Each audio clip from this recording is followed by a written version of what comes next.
Madame, Messieurs, bienvenue au magazine RDC Environnement. Comme vous le savez, c'est votre magazine consacré à l'actualité environnementale en République démocratique du Congo et ailleurs à travers le monde. Après avoir été reporté en 2020 à cause de la pandémie du coronavirus, la 26e conférence annuelle de l'ONU sur le climat, connue sous le nom de la conférence des parties de la Convention cadre des Nations Unies sur les changements climatiques, la COP26, sous la présidence britannique et en partenariat avec l'Italie, aura lieu cette année à Glasgow du 1er au 12 novembre 2021.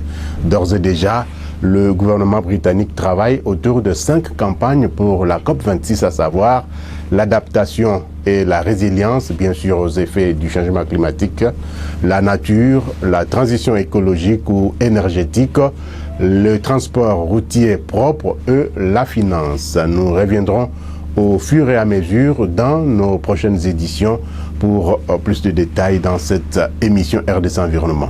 Et puis la 15e session de la conférence des parties à la Convention sur la diversité biologique se tiendra, elle, en Chine, plus précisément à Kunming du 11 au 24 octobre 2021. Ces assises passeront en revue les réalisations et les résultats du plan stratégique de la Convention sur la diversité biologique pour la période 2011-2020. La conférence des parties est l'entité de gouvernance de la Convention sur la biodiversité. Cette 15e réunion de la conférence des parties, la COP15 donc, à la Convention sur la diversité biologique, se penchera sur le déroulement et les résultats de la mise en œuvre du plan stratégique 2011-2020 pour la diversité biologique. Il est également prévu que la décision finale concernant le cadre mondial de la diversité biologique pour l'après-2020, il soit prise parallèlement à des décisions sur des sujets connexes, dont le renforcement des capacités de la mobilisation des ressources et l'avant-projet du cadre mondial de la biodiversité pour l'après-2020 est notamment axé sur la manière de faire en sorte que les travaux de préservation de la biodiversité contribuent à la nutrition, à la sécurité alimentaire et aux moyens de subsistance des personnes, en particulier pour les plus vulnérables. Autre nouvelle en bref encore, c'est celle qui concerne le président américain Joe Biden qui a invité 40 dirigeants mondiaux au sommet virtuel des dirigeants sur le climat qu'il organise les 22 et 23 avril prochains, dont le président de la République, Félix-Antoine Tshisekedi Tshilombo.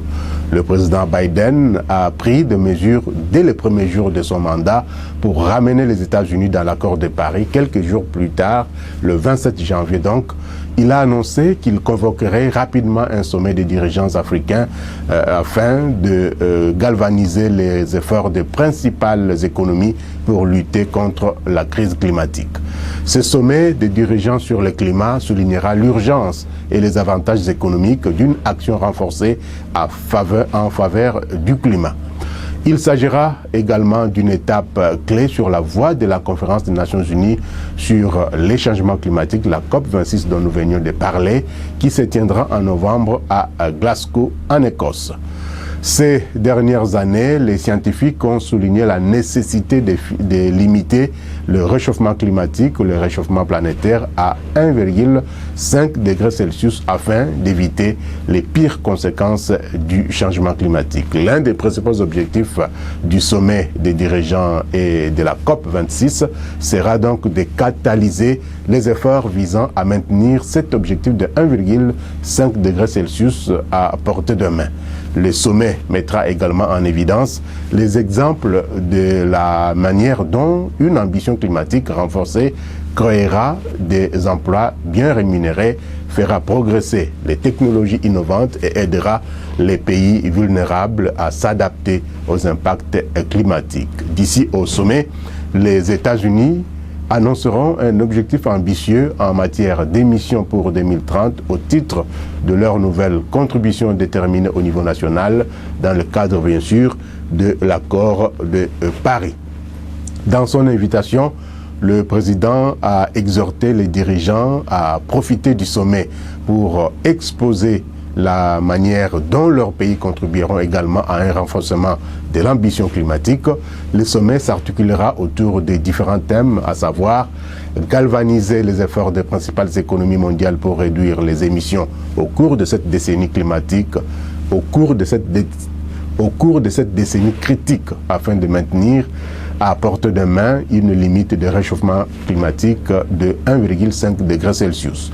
Mobiliser les financements publics et privés permettant de mener à bien la transition vers la neutralité carbone et d'aider les pays vulnérables à faire face aux répercussions climatiques. Il s'agira également de souligner les avantages économiques de l'action climatique avec un accent particulier sur la création d'emplois et l'importance de s'assurer que toutes les communautés et tous les travailleurs profitent de la transition vers une nouvelle économie fondée sur les énergies propres. Enfin, il faudra donc stimuler les technologies transformatrices qui peuvent contribuer à réduire les émissions et à s'adapter au changement climatique tout en créant de nouvelles opportunités économiques considérables et en développant les industries du futur. Mettre également en avant les acteurs internationaux et non gouvernementaux qui s'engagent en faveur de la relance verte et d'une vision équitable, disons, pour limiter le réchauffement climatique à 1,5 degré Celsius et de travailler qui travaillent en étroite collaboration avec les gouvernements nationaux pour faire progresser l'ambition et la résilience tout en discutant des possibilités de renforcer la capacité à protéger les vies et les moyens de subsistance des conséquences du changement climatique, aborder les défis posés par le changement climatique en matière de sécurité mondiale et l'impact sur l'état des préparations et se pencher enfin sur le rôle des solutions fondées sur la nature pour atteindre les objectifs de la neutralité carbone d'ici à 2050. Revenons à présent au pays pour parler récupération, réduction, recyclage et réutilisation des bouteilles plastiques. En effet, la société Okeplast, à travers un partenariat avec l'Hôtel de Ville de Kinshasa, va transformer les bouteilles plastiques usées en d'autres produits usagés grâce au projet Kintoko qui va donner un coup de pouce au projet Kinshasa Bopeto du gouverneur Jean-Tini Ngobila Mbaka. Le même gouverneur a été convié à visiter les installations de la société Okeplast pour s'en convaincre. Voici les reportages de notre stagiaire Tania Moubouadi sur les images de Peter Lomadjessa. Première étape de la visite de Jean-Tini Ngobila, gouverneur de la ville de Kinshasa, accompagné de Madame Laetitia Benakabomba, commissaire général à l'environnement, ainsi que d'une grande délégation de l'agence Galaxy Media, agence conseil en communication de la société Okeplast et d'autres invités, la direction générale de Okeplast sur la 15e rue Lumété industrielle. Objectif, c'est rendre compte des activités de cette société dans le cadre de son projet Kintoko. Kintoko, qui n'est rien d'autre que Kinshasa Kitoko, est un programme qui vise à nettoyer la ville de Kinshasa de bouteilles plastiques usées en collaboration avec Kinshasa Bopeto.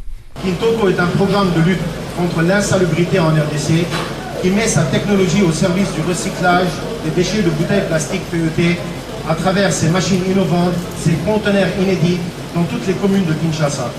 Comme le logo vous le montre, il s'agit d'un symbole de recyclage fait avec des bouteilles en plastique, ce qui montre que nous recyclons les déchets de bouteilles plastiques PET. La mission du programme Kintoko s'inscrit non seulement pour une prise de conscience collective pour KinLabel, mais aussi une économie locale dynamique, un environnement préservé et un cadre de vie sain partout à Kinshasa. Après la direction générale, la délégation s'est dirigée vers l'entrepôt de compactage avant de chuter par l'usine de production. Grâce à ce projet, pas question pour la jeunesse congolaise de demeurer dans le chômage, car Okeplast emploie et forme le jeune au métier du recyclage. D'autres peuvent également trouver un peu de sous en ramassant le bouteille plastique et le vendre auprès de la société tout en embellissant l'environnement quinois.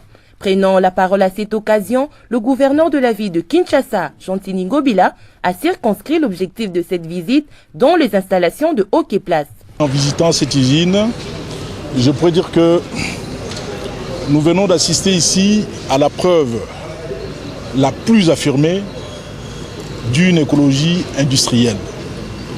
Dans le cadre d'une économie circulaire, Okeplast a implémenté une usine qui arrive à récupérer toutes les bouteilles plastiques. À ce jour, ils arrivent à récupérer plus ou moins 10 tonnes de bouteilles en plastique par jour. Et ils ont cette capacité-là, exorbitante, d'en récupérer au moins 50 tonnes par jour. Qu'est-ce qu'ils font avec ces bouteilles-là? Avec ces bouteilles, ils font tout simplement le recyclage et ils font ce qu'on appelle l'allongement de la vie de ces bouteilles-là. Il a appelé le Quinois à collaborer avec la société Okeplast en procédant au ramassage de bouteilles en plastique pour le vendre, ce qui constitue aussi un gagne-pain pour eux. En ce qui concerne la stratégie de récupération de bouteilles, Okeplast procède à l'installation de containers dans différentes communes de Kinshasa pour servir des lieux de négoce entre la société Okeplast et les fournisseurs de plastique.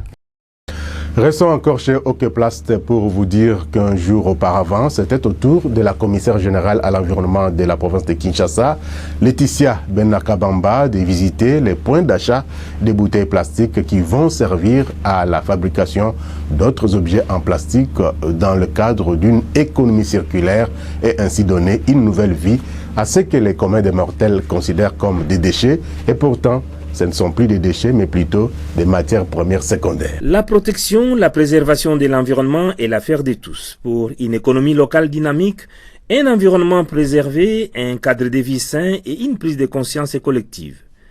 Pour donner un coup de pouce au projet Kinshasa Bopeto, initié par le gouverneur de la ville de Kinshasa, la société Okeplast a conclu un partenariat avec l'hôtel de ville à travers le projet Kintoko.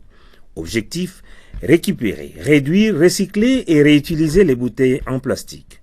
Raison de la visite de la commissaire générale à l'environnement de Kinshasa, Laetitia Benakabamba, dans les différents conteneurs au site délimité à Mikongo, Isam sur poids lourd et Pomatete, lançant ainsi les activités d'achat des bouteilles plastiques par Okeplast. Nous avons concocté avec Okeplast, que je soutiens à 200% sous l'impulsion du gouverneur de la ville de Kinshasa, Chantini Ngobilambaka. Je crois, comme vous le savez, la ville de Kinshasa a plusieurs défis, notamment le programme quinquennal du gouverneur qui est Kinshasa Bopeto en son volet environnement prévoit que la protection de l'environnement ainsi que l'assainissement soit notre maître mot. Et donc dans cet esprit, comme j'ai toujours l'habitude de le dire, Kinshasa Bopeto n'est pas un slogan, c'est un état d'esprit, c'est une philosophie, une façon de faire qui consiste à changer les mentalités. Il était grand temps de mener une grosse opération coup de poing mais dans un autre sens, dans l'esprit d'économie circulaire, de faire des déchets une ressource. Aujourd'hui, nous sommes en mesure de dire que cette notion ou cette façon de faire est effective, parce que nous avons identifié dans la ville une trentaine de sites. Nous en sommes aujourd'hui à 3 de façon symbolique. Je viens pour remettre ça ou mettre à disposition de la population quinoise sur instruction du gouverneur. Mais j'annonce d'ores et déjà qu'il y a une trentaine de sites qui vont être dotés de ce conteneur, de ce dispositif, où le quinois lambda pourra ramener son déchet, acheter au kilo, et pour lui permettre un tant soit peu de se faire quelques sous, mais surtout nous dans l'autre sens d'assainir et de protéger notre environnement. Par cette opération, la société Okeplast va acheter 1 kilo de bouteilles en plastique à 100 francs congolais et contribuera non seulement à la réduction des bouteilles qui pullulent dans les rues, caniveaux et rivières de Kinshasa et l'assainissement de la ville de Kinshasa, mais aussi à créer une activité économique pour ceux qui seront intéressés à ramasser et vendre ces bouteilles. Expliquer, Kintoko, c'est une initiative qui est sur la même vision que Kin Bopeto. Le but, c'est de diminuer l'insalubrité à Kinshasa avec le problème que nous avons, qui est les bouteilles en plastique, qui nous cause beaucoup de problèmes dans les inondations et le bouchage de nos caniveaux. Et grâce à Kintoko, aujourd'hui, n'importe quelle personne peut collecter, trier et gagner de l'argent en vendant ces bouteilles à Kintoko. Donc aujourd'hui, n'importe quel adulte, femme, homme, peut aller ramasser ces bouteilles et avoir un revenu gratuitement, sans trop se fatiguer, en rendant Kinshasa propre et en faisant quelque chose de bien pour l'environnement de la ville de Kinshasa. En sa qualité de responsable de l'agence conseil en communication de la société Okeplas, Jérôme Sekana a invité la population de Kinshasa à emboîter les pas pour, entre autres, embellir la ville de Kinshasa par cette opération. Contrairement à la position des défenseurs de l'environnement qui oblige le pollueur à payer, ici à Kintoko, le pollueur est rémunéré. Une appropriation du projet partout s'impose donc. Autre chose à présent est dans le cadre du mois de mars dédié à la femme, la coalition des femmes leaders pour l'environnement et le développement durable, la CEFLED, a organisé un atelier d'échange sur les résultats du projet de reconnaissance des droits fonciers et forestiers des femmes. Voici les détails dans ce reportage de Marlène Bassoussou. Quand la femme s'engage, tout bouge, et quand la femme a quelque chose, c'est tout le monde qui en bénéficie. Tels sont les 2 slogans des femmes inspirant le leadership féminin regroupés au sein de la CEFLED, coalition de femmes leaders pour l'environnement et le développement durable. Elles se sont réunies le jeudi 25 mars 2021 pour partager leur expérience sur les projets d'appui à la reconnaissance de droits fonciers et forestiers des femmes à tous les niveaux pour leur implication dans les activités de réduction de la déforestation. C'est pour un suivi et évaluation effectuée sur le respect des 5 standards sociaux de Cancun, dont les programmes juridictionnels de Maindombe et Rakongo et les projets pilotes Red Plus Zamba dans la province de l'Équateur. Dans son intervention, Dorothée Lissenga, coordonnatrice de la CEFLED, a présenté la structure, ses différentes réalisations depuis le début du projet jusqu'au résultat atteint ces jours. Pour la petite histoire, il y a eu au sein de la société civile, ce que vous connaissez comme société civile, c'est une force à côté du gouvernement, à côté de l'État, pour pousser certaines choses pour que ça bouge. Et il y a ce qu'on appelle la société civile plurielle. Et nous sommes la société civile environnementale. Et dans cette société civile environnementale, au cours d'une décennie et demie, il y a eu des organisations qui se sont mises en place pour parler des questions qui concernent l'environnement au sein de la République démocratique du Congo. Au sein de ces organisations, il y a eu quand même quelques femmes pionnières qui ont milité au sein de ces organisations-là, promues et dirigées, conduites par les hommes. Et en cela, les femmes étaient là pour réaliser certaines tâches. Pour sa part, Chouchou Nampunga, chargé des projets au sein de la CEFLED, a renchéri sur le bien fondé du projet en termes des résultats entendus. C'est un projet d'appui à la reconnaissance des droits fonciers et forestiers des femmes pour son implication dans les activités de déforestation et à tous les niveaux. C'est un programme qui avait commencé depuis 2017, ça allait se clôturer ça devait se clôturer à 2020, mais vu le problème de Covid, c'est cette année-ci qu'on va clôturer en présentant les résultats des activités de monitoring qu'on avait menées au projet ERA Congo et à Zamba Malam. Notre résultat, c'est tout d'abord mettre à la connaissance des porteurs des projets et la connaissance aussi des partenaires en développement et financier de la situation qui se passe sur le terrain.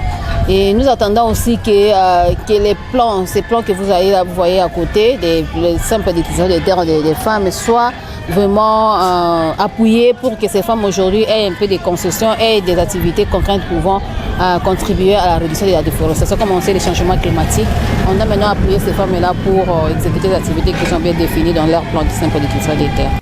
Plusieurs formations ont été organisées tout au long de ces projets dans les différents coins des provinces concernées qui ont permis de partager les conclusions et les recommandations des missions de monitoring, recueillir les contributions des acteurs de la société civile environnementale et de présenter les acquis du projet de 2017 à 2020. Après la présentation des différents exposés suivis des échanges et débats, la CEFLED s'est dit satisfaite de ses résultats acquis et espère à la promulgation et publication des autres édits provinciaux. Elle souhaite accompagner les femmes qui ont déjà leur plan simple de gestion aux activités agricoles et des reboisements.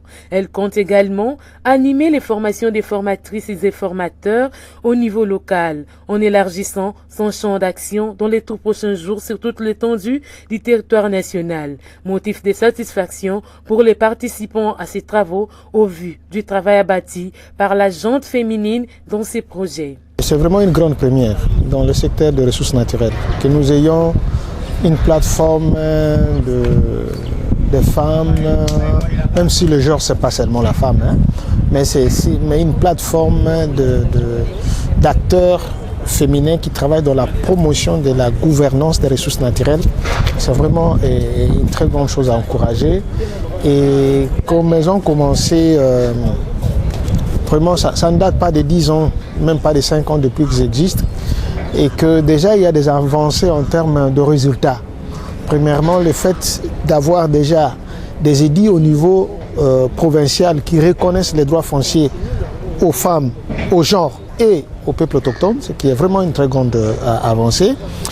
Et aussi la question par rapport à la reconnaissance des droits à travers la cartographie participative, la reconnaissance des terroirs, ce qui est aussi une très bonne chose.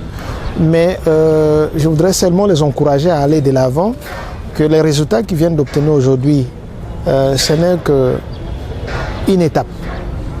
Et qu'il faut encore travailler davantage pour que cette boule de neige-là aille s'étendre, qu'elle aille au-delà des 5 provinces, comme ils ont dit.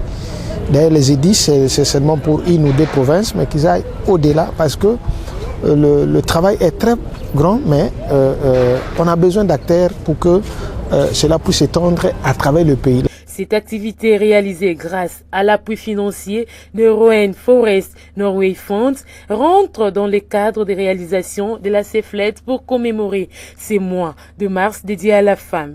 La CEFLET œuvre pour l'intégration et la dimension genre dans les stratégies transversales de la gestion des ressources naturelles et la réduction des émissions liées à la déforestation et la dégradation des forêts RED+, une plateforme qui veille sur le respect des droits fonciers et forestiers de la femme pour son implication dans les activités de lutte contre la déforestation. Voilà, madame, messieurs, c'en est fini avec RDC Environnement qui reviendra bien sûr la semaine prochaine, toujours avec le même plaisir. Nous sommes gré vous retrouver. Merci à Céline Boumba, merci à Jocelyn Baba, merci à Marlène Bassoussou, merci également à Guilhem Muzembe de Gonzague et à toute l'équipe qui a concouru à la réalisation de cette émission qui reviendra bien sûr la semaine prochaine, toujours avec le même plaisir. Nous serons gré vous retrouver. Prenez soin de vous et prenez soin de votre environnement. Au revoir et à très bientôt.